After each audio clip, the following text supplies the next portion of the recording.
Ayo, segera download Quran Tadabbur, tafsir dalam genggaman Anda.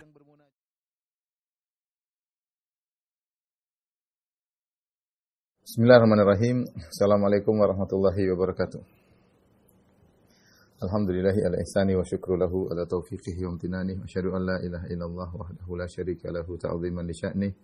Wa asyhadu anna Muhammadan abduhu wa rasuluhu da'ila ridwani. Allahumma salli alaihi wa ala alihi wa ashabihi wa ikhwani. Ikhwan dan akhwat yang dirahmati Allah Subhanahu wa taala. Pada kesempatan yang bahagia ini kita melanjutkan pembahasan kita masih pada pertemuan yang lalu berkaitan dengan memakan harta haram, namun kali ini lebih terperinci, ya. Di mana Al-Imam Az-Zahabi membuat bab secara khusus, ya, al-zulm bi akhdhi amwalin nas bil batil, yaitu berbuat zalim dengan mengambil harta orang lain secara batil, ya, tanpa hak mengambil harta orang lain. Dia membawakan firman Allah yang pertama, yaitu wala ta'kulu amwalakum bainakum bil batil wa tadulu biha ilal hukam, ila akhir ayat. Itu janganlah sebagian kalian memakan harta sebagian yang lain dengan cara yang batil. Dan janganlah kamu membawa urusan harta itu kepada hakim supaya kamu dapat memakan sebagian dari harta benda orang lain. Di sini Allah mengatakan wala ta'kulu amwalakum bainakum bil batil. Jangan makan harta di antara kalian dengan kebatilan, ya. Ini menunjukkan di sana ada orang-orang yang mereka memakan harta dengan cara yang batil. Bahkan di antara mereka ada yang menggunakan kekuasaan, ya, agar bisa memakan harta dengan kebatilan, ya. Apalagi kalau punya koneksi kepada kekuasaan, kepada penguasa, maka sebagian orang dengan mudah memakan harta orang lain dengan kebatilan melalui jalur undang-undang, ya, atau jalur yang di bawah kekuasaan dengan cara-cara yang batil. Dan ini banyak terjadi. Maka seorang waspada, ya, jangan sampai dia makan harta orang lain dengan kebatilan. Allah juga berfirman dalam ayat yang lain, innamas sabilu 'alal ladzina yadhlimuna an-nas wa yabghuna fil ardi bighairil haqq. Ulaika lahum adzabun alim. Sungguhnya dosa itu hanyalah bagi orang-orang berbuat zalim kepada orang lain dan melakukan kezaliman di atas muka bumi tanpa hak. Mereka itulah orang-orang yang mendapatkan azab yang pedih, ya. Allah juga berfirman, wadh-dhalimuna ma lahum min waliyyin wala nasir. Sungguhnya orang-orang zalim itu tidak ada yang membela mereka dan menolong mereka, tidak ada, ya. Kemudian juga Nabi bersabda, az-zulmu dzulumatun yaumal qiyamah. Kezaliman adalah kegelapan yang bertumbuk-tumbuk pada hari kiamat kelak. Ini semua hadil-dalil dibawakan oleh Al-Imam Az-Zahabi rahimahullah ta'ala untuk menjelaskan tentang bahaya berbuat zalim kepada orang lain, ya. Bahwasanya di hari kiamat orang tersebut tidak ada yang menolong mereka, dan di hari kiamat kelak mereka akan terjebak dalam kegelapan yang bertubi-tubi yang begitu pekat meliputi mereka. Padahal namanya di hari kiamat seorang butuh dengan cahaya terang benderang untuk membimbingnya melewati sirat. Tetapi orang berbuat zalim, maka mereka akan dalam kegelapan, ya. Az-zulm dzulumatun yaumal qiyamah. Kezaliman adalah kegelapan yang bertumbuk-tumbuk pada hari kiamat kelak. Ini dibawakan dalam dua tafsiran. Tafsiran pertama, benar-benar dia dalam kegelapan yang pekat sehingga tidak bisa melihat arah jalan, sehingga akhirnya ketika melewati sirat akan masuk terjungkal dalam api neraka jahanam. Atau maksudnya az-zulm dzulumatun yaumal qiyamah, kegelapan sini maknanya adalah majaz, kinayah dari kesulitan yang berat akan dihadapi pada hari kiamat. Karena kita hari kiamat penuh dengan penderitaan. Sejak dibangkitkan, kemudian dalam perjalanan, proses perjalanan, setiap tahapan-tahapan penuh dengan penderitaan. Nah, bagi siapa yang berbuat zalim, maka dia akan terjebak dengan banyak penderitaan. Jadi kegelapan tersebut adalah ungkapan dari penderitaan yang bertubi-tubi yang akan meliputinya. Waliyadzubillah, maka seorang berusaha jangan berbuat zalim kepada orang lain. Kemudian juga hadis berikutnya Rasulullah bersabda sallallahu alaihi wasallam, "Man dzalama shibran minal ardi tuwiqahu ila sab'i aradina yaumal qiyamah." Barang siapa yang mengambil sejengkal tanah dengan kezaliman, yang mengambil tanah orang dengan kezaliman, maka akan dipikulkan atau dikalungkan kepadanya 7 lapis bumi, ya, pada hari kiamat kelak. Dan ini adalah menunjukkan dosa yang besar dan juga dia akan dipermalukan pada hari kiamat kelak. Dan betapa banyak orang sekarang mematok tanah yang bukan tanahnya, mengambil tanah orang dengan begitu mudahnya, dan kasus banyak sekali ya. Kasus banyak sekali. Sampai saya pernah bertemu dengan salah seorang petugas angkasa pura di suatu daerah. Dia cerita, Ustaz, sini membebaskan lahan susah. Terkadang kita membebaskan satu lahan, sertifikatnya ada 3, ada 4. Satu daerah 3 atau 4. Ketika kami tegur, kok bisa begini? Mereka ribut ya. Mereka bilang, biasalah Pak, satu tanah sertifikatnya lebih dari 1. Itu biasa, karena bumi 7 lapis katanya. Bumi 7 lapis berarti sertifikatnya harusnya 7 ya. Jadi menggampangkan mengambil tanah, ngaku-ngaku tanah sendiri, merebut tanah orang lain. Billah ya, terutama apalagi diambil dalam luas yang besar. Ini tanah yang luas, ini lebih parah lagi. 1 jengkal saja diambil dengan kezaliman ya, maka akan dipermalukan pada hari kiamat kelak, akan dipikulkan 7 lapis bumi. 7 lapis bumi pada hari kiamat. 1 jengkal bagaimana kalau 1 meter, bagaimana kalau dengan puluhan meter, bagaimana ratusan meter ya. Maka seorang waspada ya, jangan menyerobot tanah orang lain. Ini kasus banyak terjadi ya. Bikin sertifikat lagi, ini banyak terjadi. Mengerikan ya. Bahkan sebagian orang ya, dia tahu-tahu bangun rumah di situ ya. Nanti ketika yang punya tanah mau bangun, dia marah-marah, minta inilah, minta kerohiman lah. Ya, dia sudah dibaikin, diizinkan untuk tinggal di situ, diizinkan untuk mungkin buka warung di situ. Kemudian ketika sang pemilik tanah ingin menggunakan, dia minta macam-macam. Ini sebagian orang yang tidak punya adab ya, tidak tahu diri ya. Dan subhanallah, saya bertemu dengan sebagian orang yang mendapati kasus seperti ini, bagaimana tanahnya direbut oleh orang-orang yang memiliki kekuasaan ya, dia hanya ya mau apa lagi ya. Tapi intinya ikhwan dan akhwat yang dirahmati Allah Subhanahu wa taala, majelis taklim al-ukhuwah yang dirahmati Allah Subhanahu wa taala, hati-hati jangan mengambil tanah orang ya, dengan berbagai macam trik-trik ya. Sebagian dengan menanam pohon yang gede, akhirnya pohon gede tersebut masuk ke areal orang, kemudian dibilang ini tanah dia. Seorang berusaha menggali misalnya parit atau got sehingga menggali di tanah orang. Berbagai macam metode dilakukan oleh orang, trik untuk bisa mengambil tanah orang lain, atau membuat cara ukur yang salah sehingga akhirnya tanah orang masuk ke dalam tanah dia. Kemudian Az-Zahabi rahimahullah membawakan firman Allah, "Innallaha la yadhlimu mithqala dzarrah." Allah tidak berbuat zalim meskipun hanya sebesar dzarrah ya. Allah tidak berbuat zalim. Artinya orang yang berbuat zalim pada hari kiamat kelak akan dibalas ya. Hak dia akan diambil. Allah tidak menzalimi setiap orang. Nah, setiap orang yang dizalimi di dunia, maka pada hari kiamat dia akan mengambil haknya meskipun sebesar dzarrah. Saya ulangi, Allah berfirman, "Innallaha la yadhlimu mithqala dzarrah." Allah tidak berbuat zalim meskipun sebesar ukuran zarrah, itu ukuran sangat kecil. Artinya orang dizalimi pada hari kiamat kelak, di dunia dia dizalimi, hari kiamat dia akan mengambil haknya. Sebagaimana dalam hadis, la tu'addunnal huquqa ila ahlihi yaumal qiyamah. Ya, hatta yuqada li syatil jalha min syatil qarna, kata Nabi sallallahu alaihi wasallam, sungguh kalian akan benar-benar mengembalikan hak pada pemiliknya pada hari kiamat, sampai-sampai kambing yang tidak bertanduk akan mengambil haknya dari kambing yang bertanduk ya. Sampai Nabi menggambarkan, jangankan kalian manusia, hewan saja, ketika di dunia ada hewan, kambing tidak bertanduk, ditanduk oleh kambing yang bertanduk, kambing yang tidak bertanduk ini akan meminta haknya dari kambing yang bertanduk. Hewan akan dikembalikan haknya, apalagi manusia. Masalahnya kalau hewan dikembalikan haknya, selesai, setelah itu mereka dikatakan oleh Allah, kuni turaba, jadilah tanah. Dikisos kemudian jadi tanah. Manusia tidak demikian. Ya, manusia ketika dikisos ya, maka ada kelanjutannya setelah itu.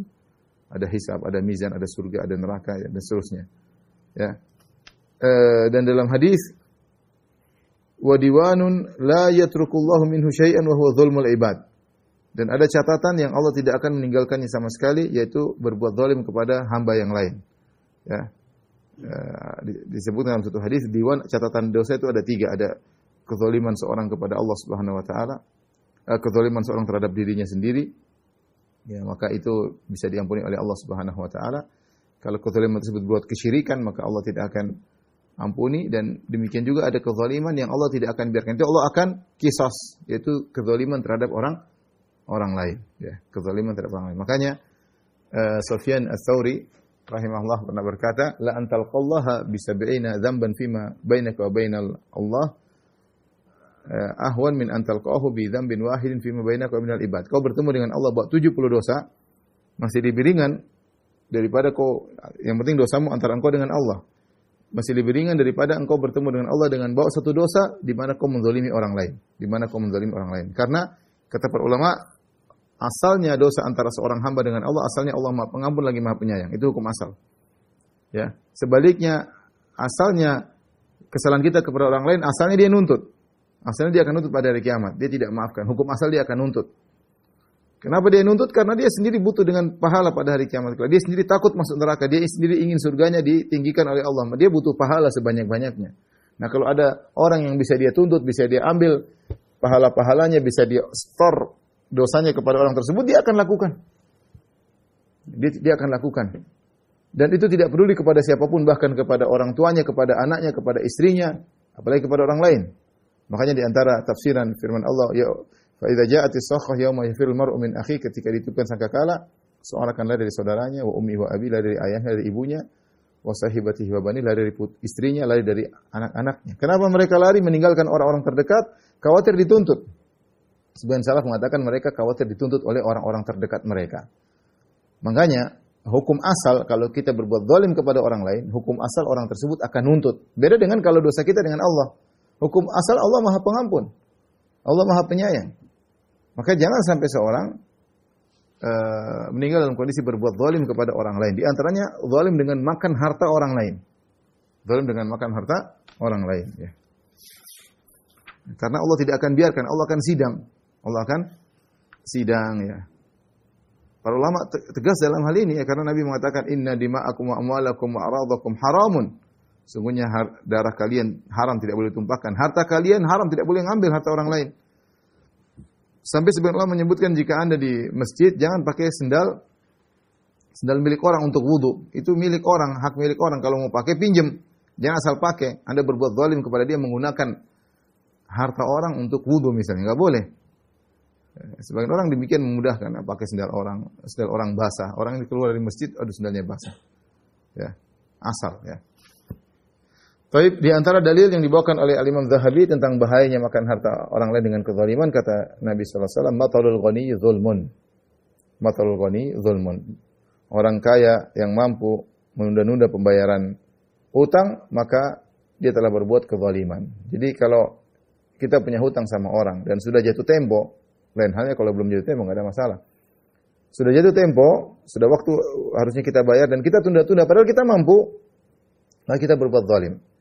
Semakin kita menunda, argo dosa semakin berjalan. Argo dosa semakin berjalan. Orang itu butuh. Kita punya duit, kita nggak bayar. Dia tagih, kita nggak bayar. Kita punya uang, kita tahan. Ya, kita mau olah lagi untuk perdagangan, kita mau beli barang baru lagi. Kita ini makan harta dia. Subhanallah, dia sudah baik membantu kita untuk menolong kita dan memberi hutangan.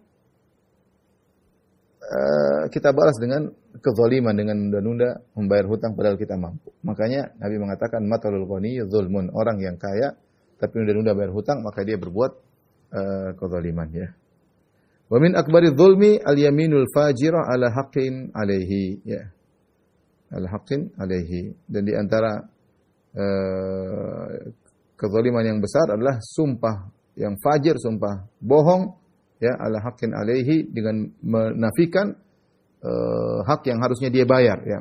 Misalnya orang tagih, saya enggak punya hutang sama kamu. Demi Allah enggak ada. Kamu enggak benar, enggak. Dia sumpah demi Allah enggak ada. Kamu harusnya bayar gini, enggak, demi Allah enggak ada. Ini termasuk dosa, termasuk kezaliman yang besar, bahkan min akbari dzulm, termasuk kezaliman yang paling besar, kata Al-Imam Az-Zahabi rahimahullahu taala. Baik. Kemudian hadis berikutnya, waqala Rasulullah sallallahu alaihi wasallam bersabda, "Man iqtata'a haqqa imri'in muslim, ya, biyaminihi faqad aujaballahu lahun nar." Ya. Barang siapa yang mengambil hak seorang muslim dengan sumpahnya, dia bersumpah padahal itu bukan milik dia, dia bersumpah itu milik saya. Dia bersumpah berbohong untuk bisa mengambil harta orang, faqad aujaballahu lahun nar, maka telah Allah wajibkan bagi dia masuk neraka. Qila ya Rasulullah, wa in kana syai'an yasiran? Ya Rasulullah, meskipun hanya sedikit yang dia ambil milik orang dengan sumpah, Meskipun sedikit kata Nabi, wa in kana qadiban min araq, meskipun hanya sebatang kayu siwak. Hadis riwayat Muslim. Kayu siwak harganya berapa sih kalau kita di Madinah? 1 real mungkin bisa dapat 2, 1 real 1. 1 real 4.000, ya barang murah. 1 real mungkin bisa dapat, apalagi kalau beli banyak 5 real bisa dapat segempong begini ya. Jadi kata Nabi, meskipun 5.000 rupiah kalau bahasa kita, meskipun 2.000 rupiah. Kalau seorang bersumpah dengan nama Allah untuk mengambil, demi Allah itu punya saya, demi Allah itu hak saya. Kemudian dia ngambil meskipun hanya sebatang kayu siwak, maka telah wajib baginya masuk neraka jahanam. Waliyadzubillah. Jangan coba-coba dengan harta orang lain. Apalagi kalau dengan harta yang jumlahnya besar, jumlah kecil aja 2.000, 3.000 rupiah. Kalau kita bersumpah untuk mengambil harta tersebut, maka masuk neraka, apalagi lebih besar daripada itu. Demikian dalam hadis berikutnya, wa qala sallallahu alaihi wasallam, Rasulullah SAW bersabda, "Man ista'malnahu ala amalin fakatamana makhitan fima fama fawqahu ya kana gululan ya'ti bihi yaumal qiyamah." Atau mikhyat mungkin ya. Barang siapa yang kami pekerjakan, yaitu menjadi petugas negara, kalau zaman sekarang ya PNS ya, pegawai negeri ya. Kami tugaskan dalam suatu pekerjaan tugas, fakata mana, kemudian dia ternyata menyembunyikan makhitan atau sebuah kain ya, atau kalau mikhyatan maksudnya jarum, fama fauqahu atau lebih daripada itu ya. Nah, jadi barang murah, selembar kain atau sebatang jarum ya, dia sembunyikan. Kana gululan, maka itulah harta gulul, harta haram. Ya'ti bi yaumil qiyamah, dia akan datangkan pada hari kiamat. Meskipun hanya sebatang jarum ya.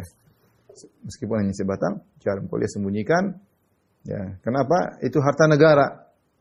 Harta negara disembunyikan. Nah, bagaimana orang korupsi dengan harta yang begitu banyak ya? Sekarang korupsi suatu hal yang tidak perlu dipermalukan kalau zaman sekarang. Orang korupsi bareng-bareng, rame-rame, kerjasama. Ketahuan pun santai-santai aja. Sebagian orang ketahuan korupsi masih lambai-lambai kepada masyarakat. Saya kadang-kadang heran, ini bagaimana sih?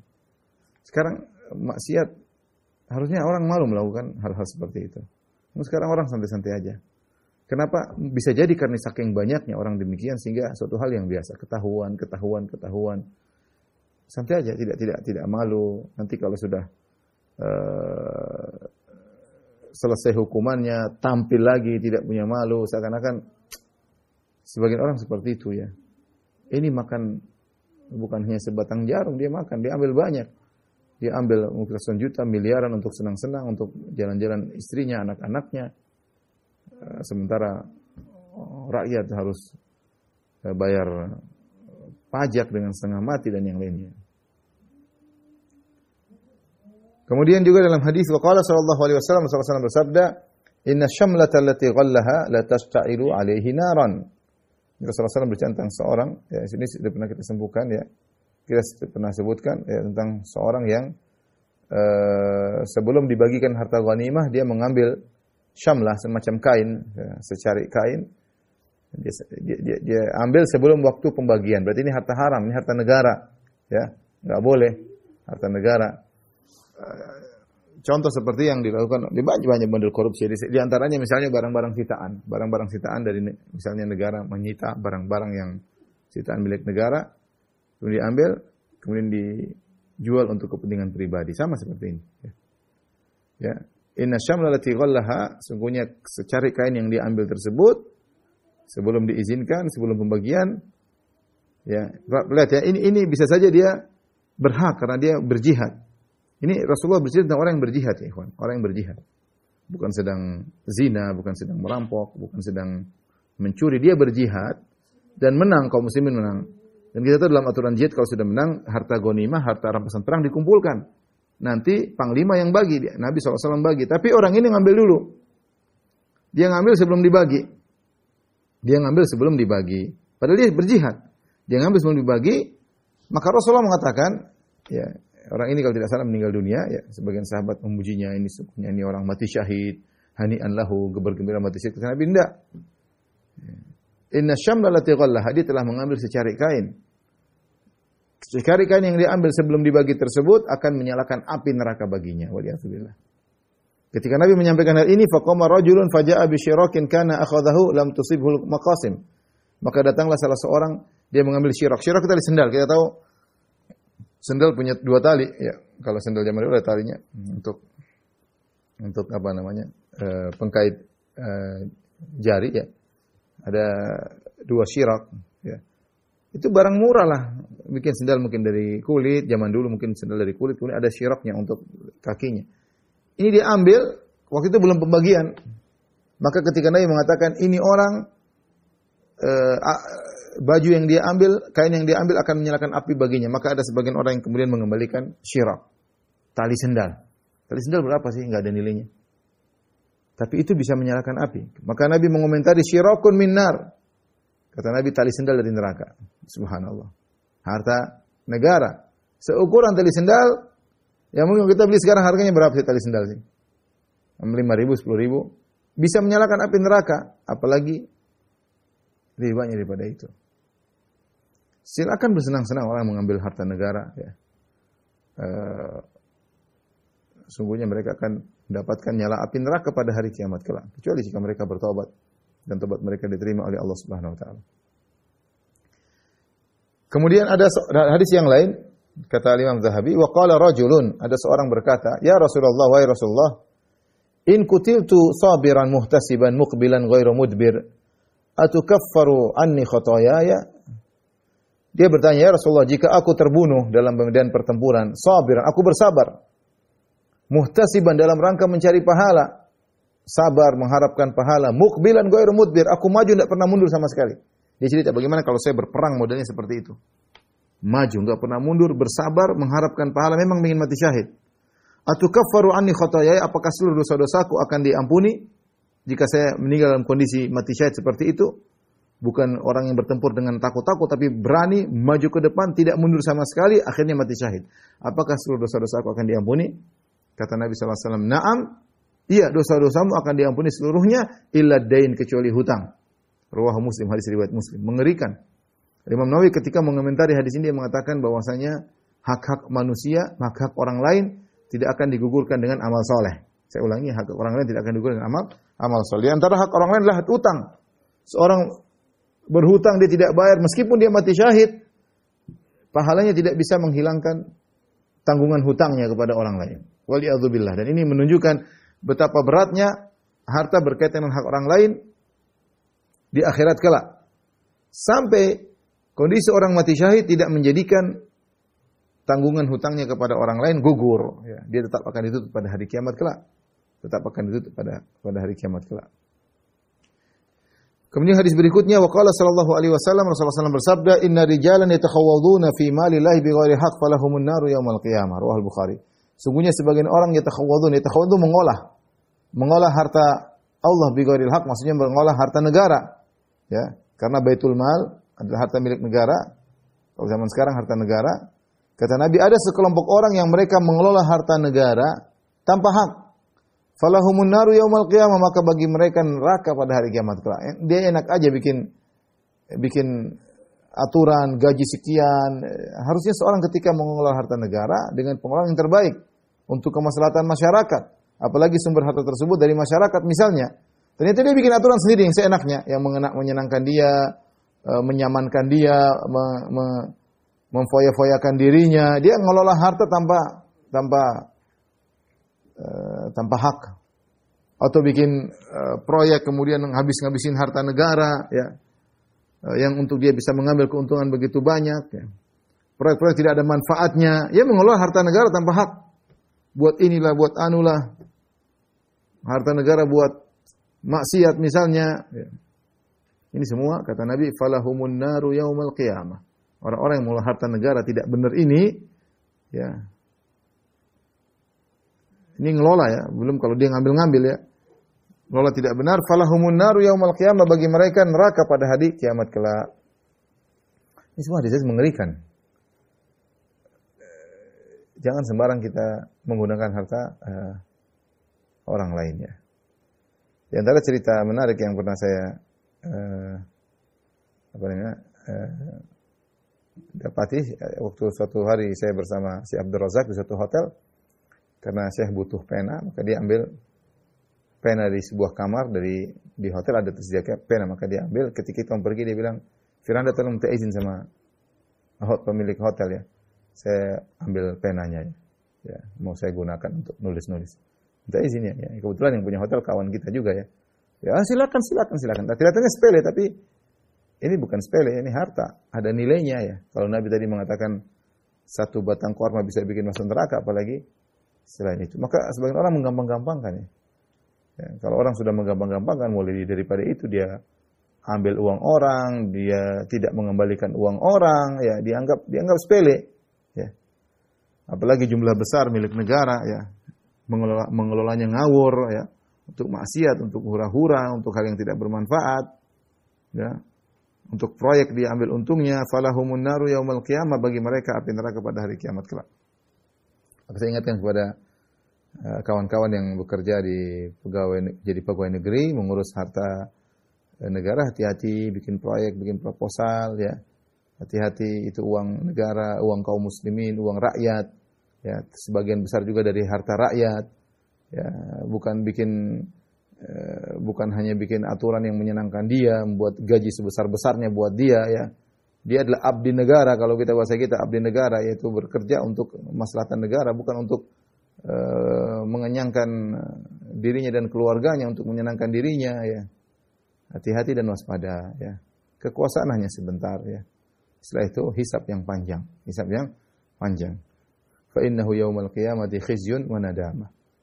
Fa innaha yaumal qiyamati khizyun wa nadamah. Rasulullah berkata kepada Abu Dzar, hati-hati dengan kekuasaan. Sungguhnya kekuasaan itu adalah khizyun wa nadamah, kehinaan dan penyesalan pada hari kiamat kelak. Tapi jika seorang mengelola harta dengan baik, adalah bentuk jihad di jalan Allah Subhanahu wa taala, bisa mengelola harta dengan baik untuk kepentingan maslahat, betapa banyak pahala yang dia dapatkan jika dia bisa mengelola harta negara dengan baik. Adapun orang asal-asalan, yang penting proyek jalan, yang penting ini, yang penting rekeningnya masuk uang banyak, ini repot pada hari kiamat.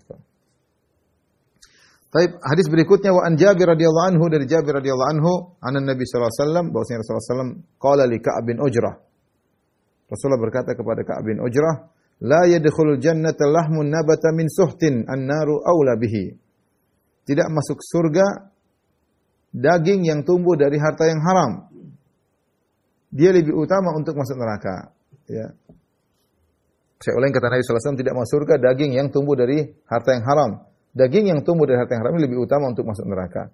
Sahihun ala syarti syaikhain, hadis yang sahih. Hadis ini sahih dan disahihkan juga oleh Syekh Al-Albani rahimahullahu ta'ala ya.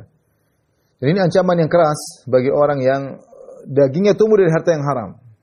Dari menipu orang, dari ngibulin orang, dari bohongin orang, dari harta korupsi, dari harta banyak ya.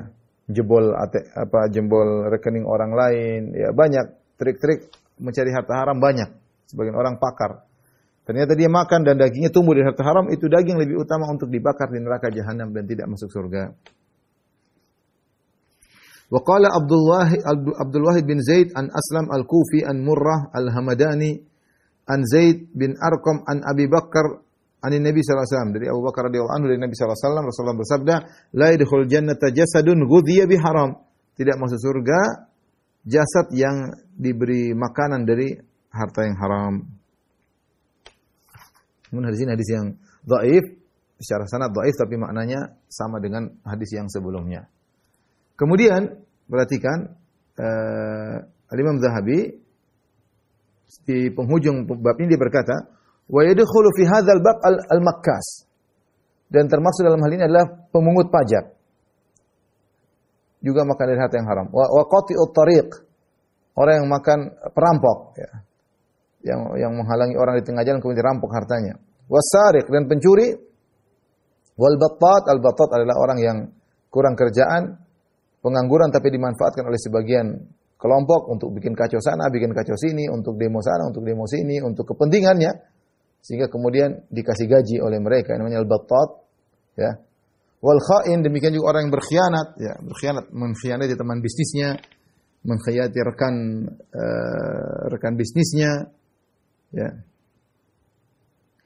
Kemudian zagali, yaitu orang yang melakukan kecurangan, Demikian juga wa man ista'ara syai'an fajahadahu, seorang yang minjam sesuatu kemudian dia mengatakan punya saya, dia tidak ngaku kalau itu pinjaman. Sehingga dia mengambil. Ya, ini juga makan harta haram. Wa man taffafa fil mizan wal kail, demikian juga orang yang mengurangi takaran timbangan atau takaran volume meskipun sedikit, melakukan tatfif, tapi itu mengurangi dengan sedikit. Ya.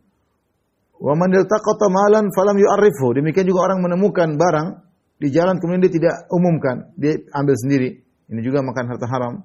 Wa man ba'a syai'an fihi aibun faghattahu, demikian juga orang menjual barang ada aibnya dia sembunyikan.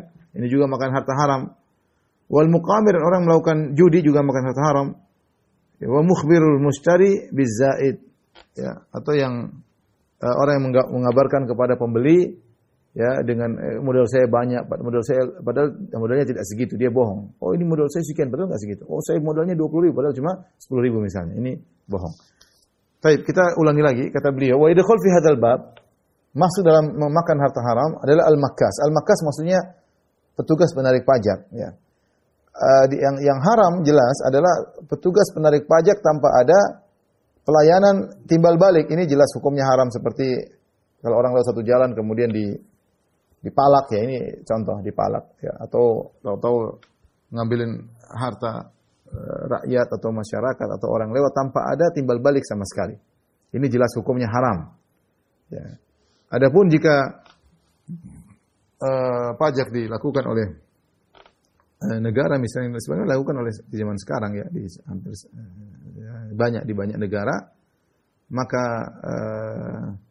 para ulama mengatakan boleh, hukumnya boleh jika memang dalam kondisi negara lagi pailit, artinya lagi sulit dan dalam kondisi mendesak, ya, dia boleh memungut pajak sesuai dengan kemaslahatan yang dilihat, karena hukumnya adalah darurat, ya, hukumnya adalah darurat. Kalau tidak, secara kenyataan sulit untuk menjalankan roda perekonomian, ya.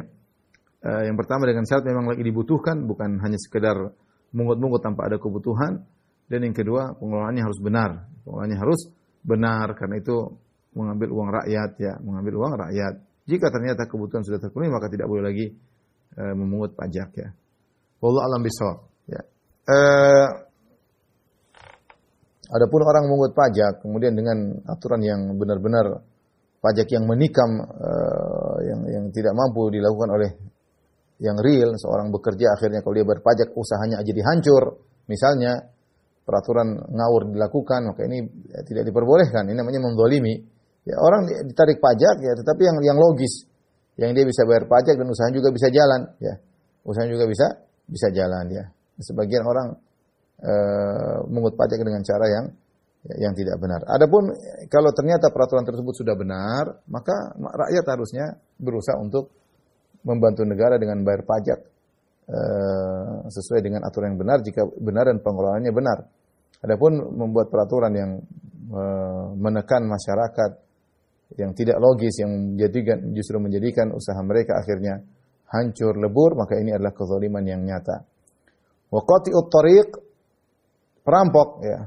Qati'ut thariq maksudnya orang yang merampok, penyamun kalau bahasa kita. Ya, kalau sebagian orang mengatakan kalau di luar Jawa ada bajing loncat atau apalah. Kalau mereka datang maka dirampoklah.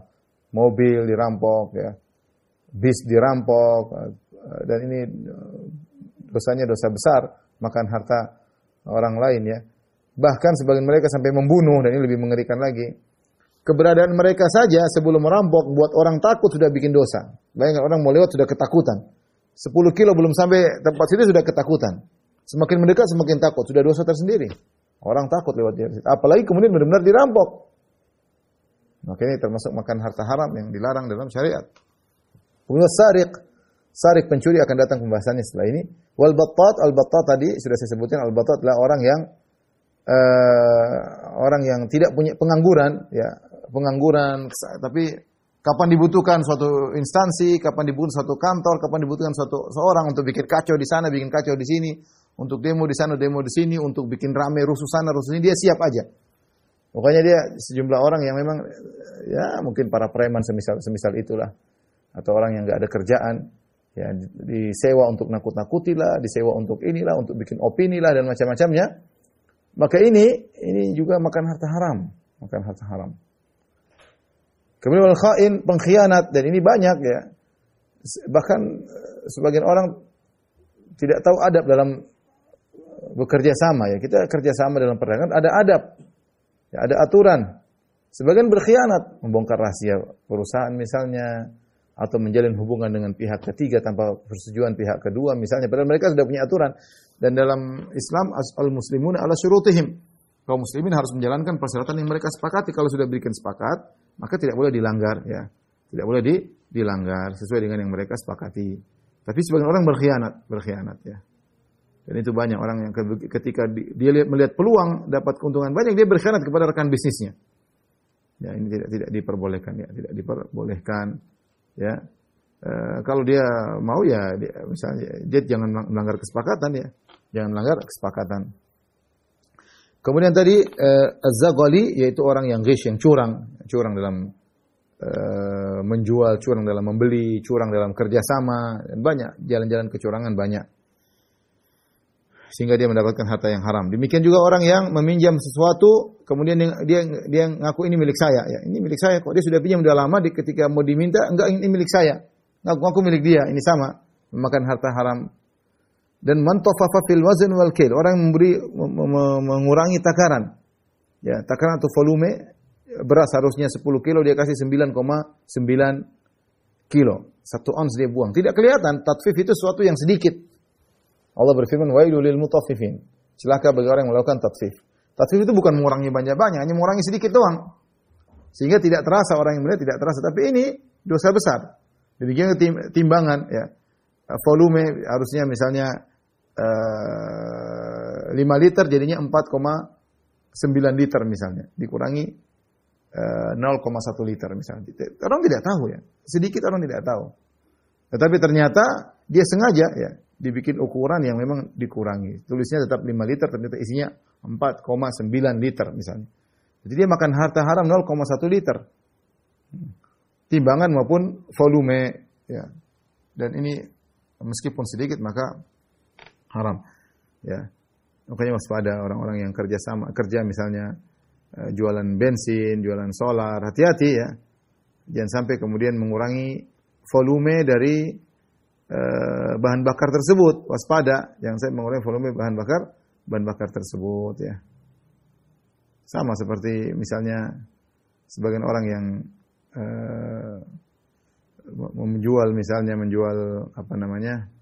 layanan internet ya, tulisannya 10 giga ternyata bukan 10 giga, ternyata 8 giga misalnya, atau kecepatannya tulisannya sekian ternyata kurang, bohong-bohong, masyarakat dibohongin. Hati-hati. Ini sama, tatfif dalam jasa yang dia jual dia kurangi.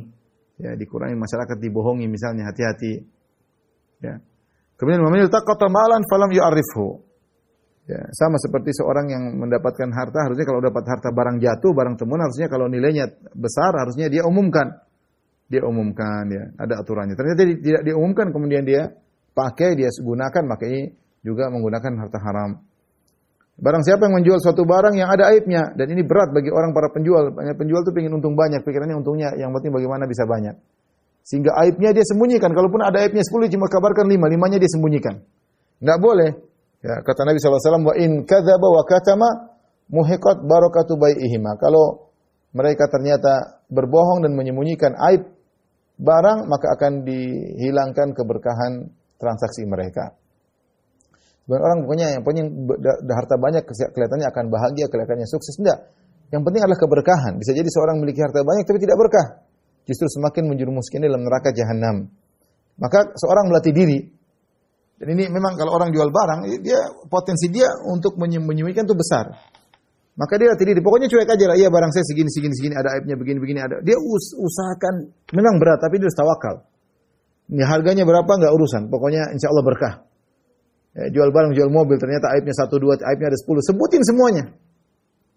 1, 2, 3, 4, 5. Kalau ada kemungkinan akan muncul aib, seperti ini mobil sudah agak lama, bisa jadi khawatir saya kuat. Sampaikan. Semua yang mempengaruhi kualitas dari barang yang kita jual harusnya wajib kita sebutkan. Contoh orang jual mobil, dia punya aib 10 ya. Misalnya dia bilang, ini mobil saya, banyak rusaknya ya. Ya. Kalau kita buka pintu ada bunyinya, tet. Kalau kita buka bagasi ada bunyinya, semuanya. Kalau kita goyang setir, semuanya ada bunyinya. Berarti mobil sudah lama banget. Semua ada bunyinya, kecuali satu yang tidak ada bunyinya, itu klakson misalnya. Ini mobil udah parah-parah sekali.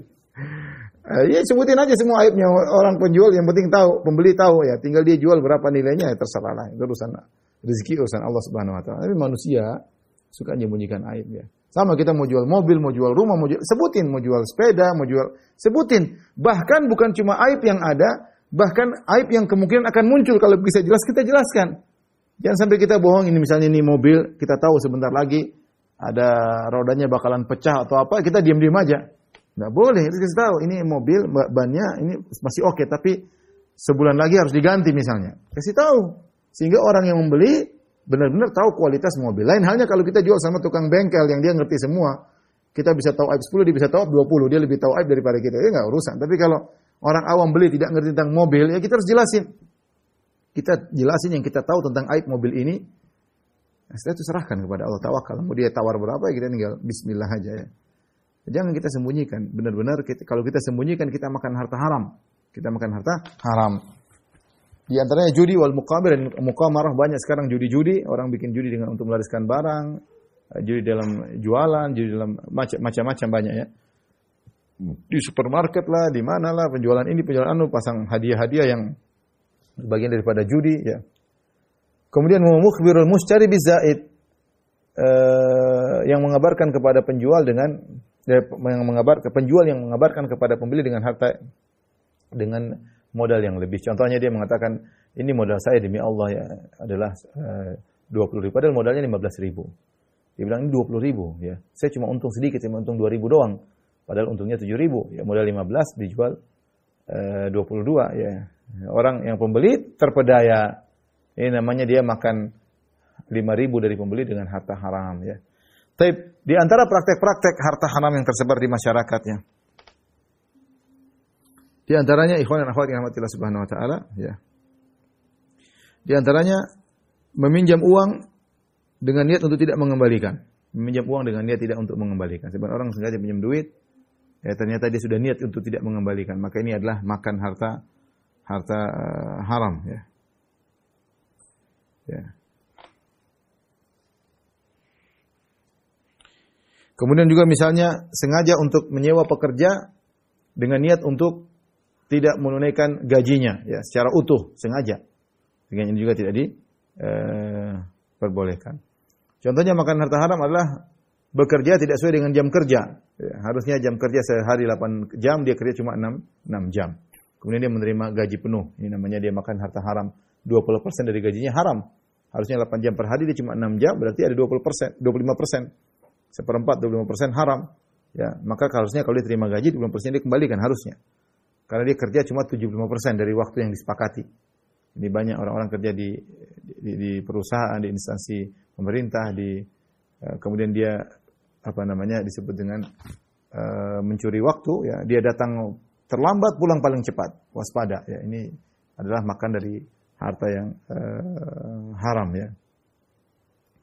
Ya, di antaranya menipu orang dengan misalnya dia mengesankan dirinya sebagai wakil, ternyata dia berbohong ya. Misalnya ada seorang si A bilang pada si B, kamu mumpung lagi di Bandung nih, tolong belikan saya belikan saya roti molen Bandung yang enak ya udah. Ya, bahasanya tolong, saya belikan. Ternyata dia markup harganya. Dia markup harganya tanpa diketahui oleh pembeli dan dia bilang biasa kok, namanya kita sudah capek cariin kan. Enggak, kalau kamu begitu jangan statusmu sebagai wakil yang membantu membelikan. Karena membantu membelikan namanya wakil. Jadikanlah dirimu status sebagai penjual, enggak ada masalah. Jadikanlah dirimu sebagai status saya penjual. Kamu ambil dari saya satu bolen, satu bungkus 100.000 ya Mbak ya. Dari saya 100.000 ya. Enggak apa-apa kalau begitu. Ya, tunjukkan dirimu statusmu adalah penjual. Jangan kau mengesankan dirimu adalah wakil yang menolong membelikan, ternyata kau markup harganya, hukumnya haram. Ini banyak dalam perusahaan. Ya, dia punya pegawai disuruh belanja, ternyata dia naikkan harganya.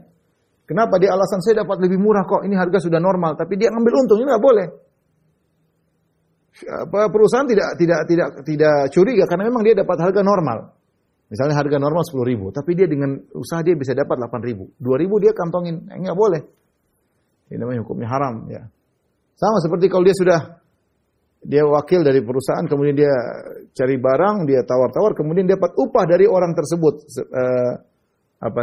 yang menyediakan barang tersebut atau dari penjual, ternyata kasih dia upah, tidak boleh, dia harus laporkan kepada ownernya, ini saya dapat upah, saya sudah digaji untuk membeli barang, kemudian dapat lagi dari penjual, ya maka dia harus laporkan kepada ownernya bagaimana. Kalau ownernya bilang ambil nggak ada masalah, ya sudah, karena itu harta adalah milik perusahaan. Hati-hati intinya, ikhwan akhwat yang rahmatillah subhanahu wa ta'ala, banyak hal yang menyebabkan seorang terjumus dalam praktek makan harta haram. Tapi berikutnya al-kabiratul hadiyah wal ishrun, dosa ke-21 as-sariqah, mencuri, ya. Allah berfirman, "Was-sariqu was-sariqatu faqatu aydihima jazaa'an bima kasaba nakalan min Allah, wallahu azizun hakim."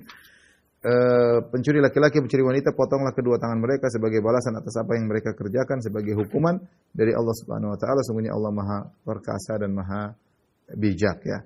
Ini dalil bahwasanya mencuri adalah dosa besar. Ini mengambil harta orang lain, bahkan di dunia ada hukum hadnya. Hukum hadnya tangannya dipotong, hukum hadnya tangannya dipotong, ya. Berarti menunjukkan dosa besar. Kan di antara definisi dosa besar adalah dosa yang ada hukum hadnya. Mencuri adalah mengambil harta dengan diam-diam dari harta yang disimpan pada tempatnya. Itu namanya mencuri.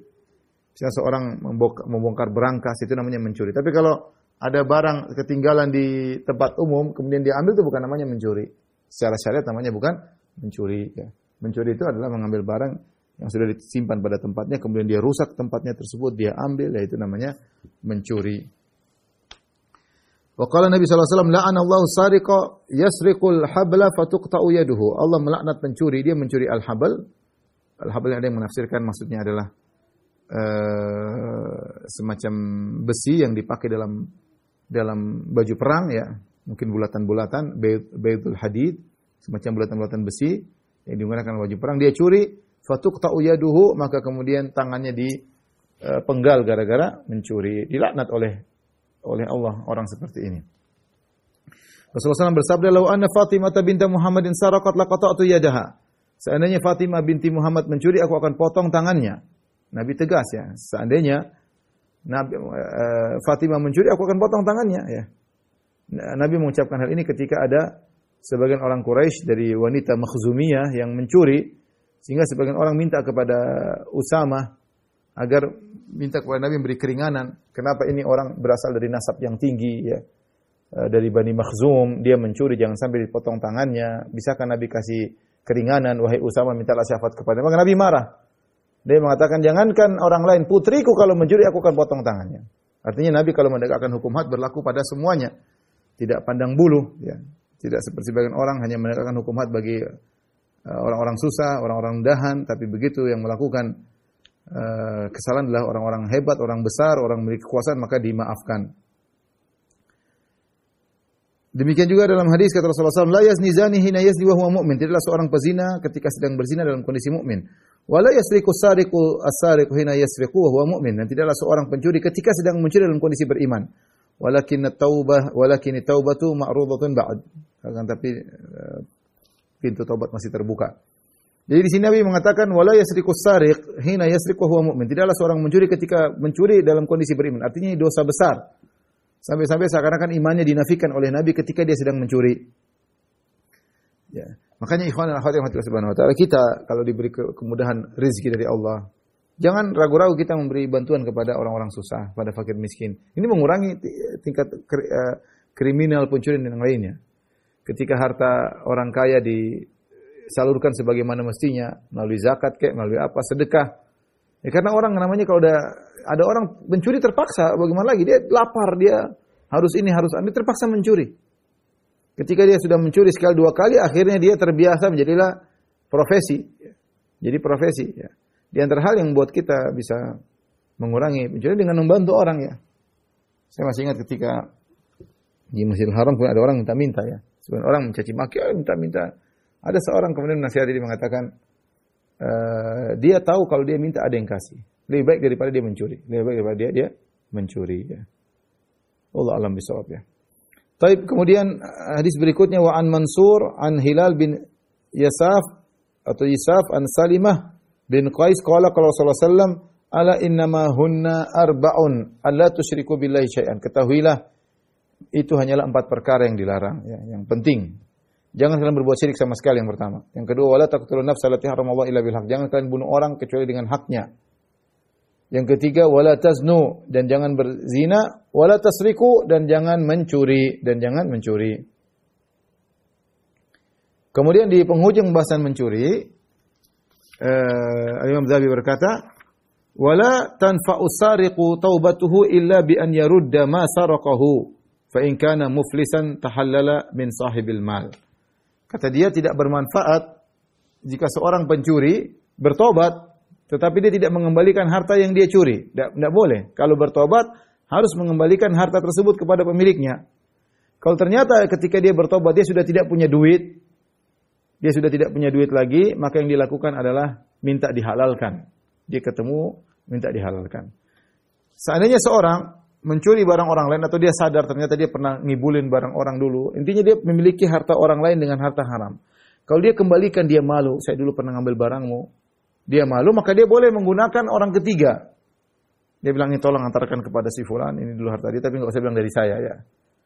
Saya minta maaf ya. Insyaallah orangnya ridho. Jadi ini boleh juga ya. Orang ketiga kemudian mengatakan ada fulan pernah seorang dulu pernah ngambil hartamu, dia kembalikan, dia minta maaf ya. Ini mungkin kalau dia malu atau boleh menggunakan cara ini, tapi itu yang lebih baik kalau dia gentle dan dia siap mengambil resiko, dia bilang saya dulu, karena dia minta maaf, saya dulu mohon maaf saya pernah silap dan saya ini hartamu saya pernah ambil, ngaku saja. Tapi jika ternyata dia tidak ada harta untuk bisa dikembalikan, tadi kata Az-Zahabi caranya dengan dia yatahallal, yaitu minta dihalalkan. Datang ketemu orangnya, mohon maaf saya dulu pernah ngambil uangmu 100 juta, 200 juta, tahun sekian-sekian, kamu mungkin enggak tahu, saya silap uang apa, saya ambil diam-diam, sekarang saya ngaku bersalah, saya belum bisa bayar, mohon kamu maafkan. Nanti kalau saya ada rezeki saya bayar, kalau enggak saya mohon dimaafkan. Nah, ini cara yang agar selamat di hari kiamat kelak. Tapi demikian saja mungkin kawan-kawan dirahmati Allah Subhanahu wa taala, insyaallah kita lanjutkan pada kesempatan yang lain. Semoga Allah menyelamatkan kita dari harta haram dan semoga kita tidak menumbuhkan daging tubuh kita dengan hasil yang haram. Wabillahi taufiq wal hidayah. Assalamualaikum warahmatullahi wabarakatuh.